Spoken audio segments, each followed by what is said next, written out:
Good morning everyone. आज हम हिंदी पाठ्य पुस्तक ज्ञानोदय के तृतीय अध्याय अतीत के आईने में पाठ का अध्ययन करेंगे। प्रस्तुत पाठ में लेखिका श्रीमती शीलाधर ने प्राचीन भारतीय संस्कृति का वर्णन किया है। उन्होंने भारत की भौगोलिक स्थिति के संबंध में भी जानकारी दी है। चलिए पाठ का प्रारंभ करते हैं। जिन दिनों समुद्री जहाज आदि नहीं थे, उन दिनों भारत में आने का सिर्फ एक ही रास्ता उत्तर के पहाड़ों में से था। संसार में सबसे ऊंचे हिमालय पर्वत को पार करना आसान नहीं है। इस पर्वत से इस पर्वत में छोटे छोटे रास्ते हैं जिन्हें दर्रे कहते हैं। इन्हीं दर्रों के रास्तों से समय समय पर बहुत से लोग भारत आए।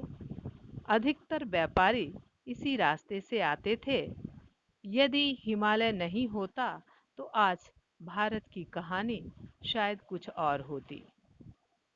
तो जिस समय समुद्री जहाज नहीं थे, तो भारत में आने का सिर्फ एक ही रास्ता था। लोग उत्तर के पहाड़ों से पर्वतों से आते थे और संसार का सबसे ऊंचा पर्वत है हिमालय, जिसको पार करना आसान नहीं था।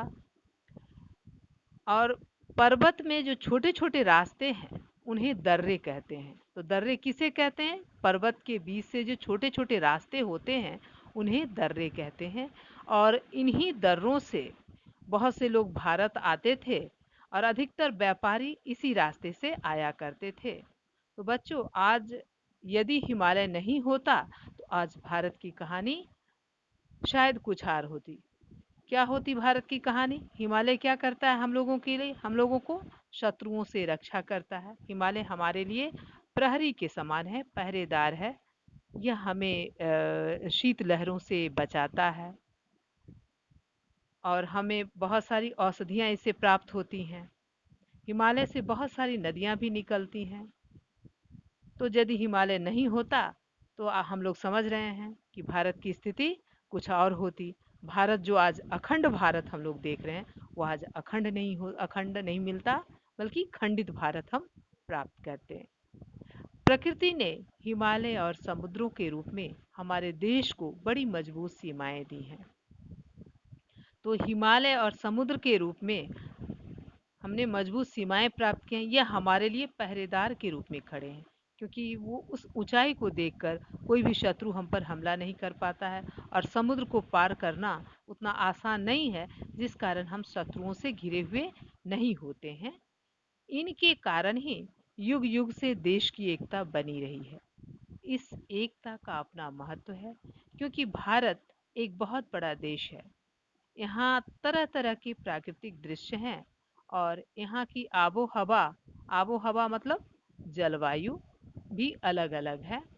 यहाँ तरह तरह के लोग रहते हैं जो अलग अलग भाषाएं बोलते हैं, अलग अलग ढंग की पोशाकें पहनते हैं और अलग अलग प्रकार का भोजन करते हैं। बहुत से लोगों का ऐसे परिवार से संबंध है जो काफ़ी पहले और बहुत दूर से भारत आए थे। कितने पहले, यह ठीक ठीक नहीं कहा जा सकता। यानी भारत अनेकता में एकता का देश है। सभी धर्म भाषा भाषी के लोग यहाँ रहते हैं। अलग अलग खान पान है, पोशाकें हैं, फिर भी हम सभी एक हैं। हम भारतवासी एक हैं। चलिए पर्यायवाची शब्द लिखें। समुद्र, पारावार, नदीश, रत्नाकर, अर्णव। पहाड़, समानार्थी शब्द होगा पर्वत, अचल, नग, भूधर। पोशाक, समानार्थी शब्द कपड़े, वस्त्र, परिधान, वसन। प्रकृति, अदिति, कुदरत, माया, निसर्ग। गृह कार्य करें। पहला क्वेश्चन, हिमालय से क्या क्या लाभ है? दूसरा, दर्रा किसे कहा जाता दर्रा किसे कहा जाता है? आज के लिए इतना ही। धन्यवाद।